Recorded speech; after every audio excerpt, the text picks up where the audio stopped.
Hello YouTube, hello Facebook. Ayan, sa mga viewers ko dyan, naalala nyo pa ba itong dalawang birds na ito na kulay green at saka dilaw? Ayan, dati nating birds yan sa molasses. Tapos ito yung tatlong hila naman natin. Ito, dito sila pala, magkatabi sila ha, na mga hila natin, mga nagiging custodians natin. So nandito pa rin tayo ngayon sa Ilog Tangos, Tangos River, yung kabila, yan, dyan banda, yan ay Malabon. At dito naman sa ating kinaroonan, Nabutas. Uwi ko na ako, uwi. Pagkatapos ng mahabang biyahe, uwi muna ng Mariveles Bataan.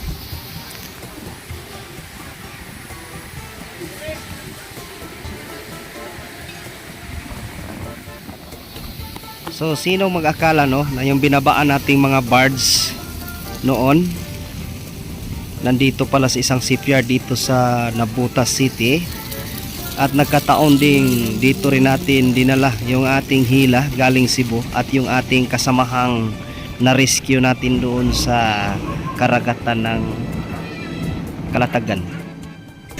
At ngayon dahil tayo ay uuwi doon sa Mariveles Bataan, ayan, sakay tayo ng bangka patawid mula dito sa Nabutas papuntang Malabon. Kasi itong ilog na ito ang ilog ng Tangos na nagmamagitan sa dalawang syudad, Malabon at saka Nabutas. Ayan. So ang punta natin, sakay tayo ng rekto papunta tayo ng Avenida, kaya sakay tayo ng bangka. Kunti lang kasi ang papuntang rekto dito sa Nabutas. Sa Malabon marami.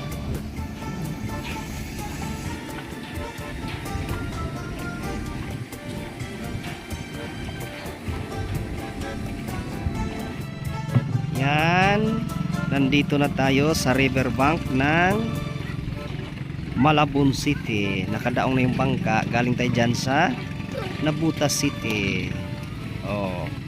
Pagdating daw dyan sa may unahan, pag-aho natin dito mismo sa ilog, nandyan yung kalsada at may mga jeep dyan bumabiyahe papuntang rekto.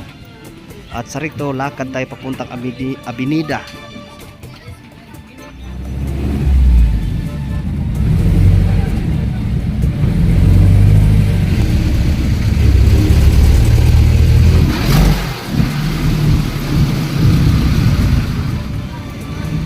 At ngayon, nandito na tayo sa tapat ng Isitan Mall dito sa may Recto, Manila. Yang pagtawid ng kalsada, yang dinadaanan ng mga jeep galing Cubao papuntang Divisoria. Pag tinawid mo yan, yang mall na yan, yan ang Isitan dito sa may Recto. So lakad lang tayo papuntang Avenida. Dahil doon sa Avenida, nandun yung mga terminal ng Bataan Transit at ng Genesis. Yan yung dalawang binanggit kong bus company. Yan yung may biyaheng Bataan. At sakay tayo papuntang Mariveles kasi may ano dyan, may biyaheng Balanga rin kasi. At ngayon, nandito na tayo sa huling kanto. Ito na yung parting Avenida. So isang liko na lang, nandun na yung terminal na pupuntahan natin. So hopefully, sana pagdating natin doon sa terminal, may biyahe agad papuntang Mariveles. Diretsong Mariveles, pinakadulo ng Bataan.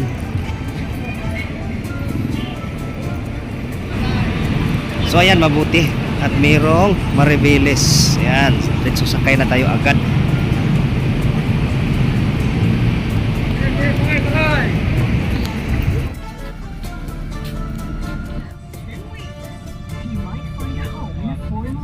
Ang galing magyabang kung wala ka namang kotse. Yung sa akin.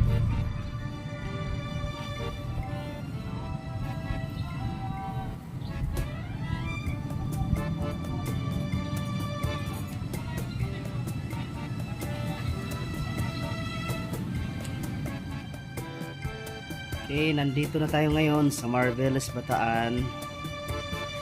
Ito muna tayo, bantay muna tayong tindahan para may pambili tayong Red Horse.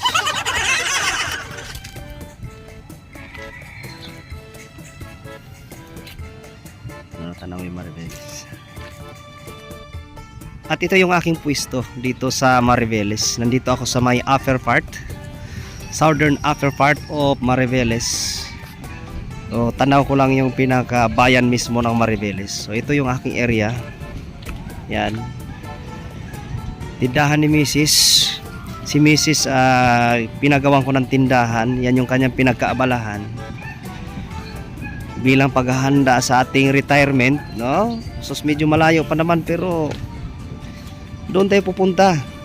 Kailan tayo gagawa ng mapagkakitaan dito sa tabi pag di na natin maaninag kung alin yung piso, alin yung 5 piso, alin yung 10. Wala na, lulukuhin tayo ng bata nun. So, habang maaga mag-practice tayo. Yan yung Mariveles. So salamat sa mga taga-subaybay. God bless.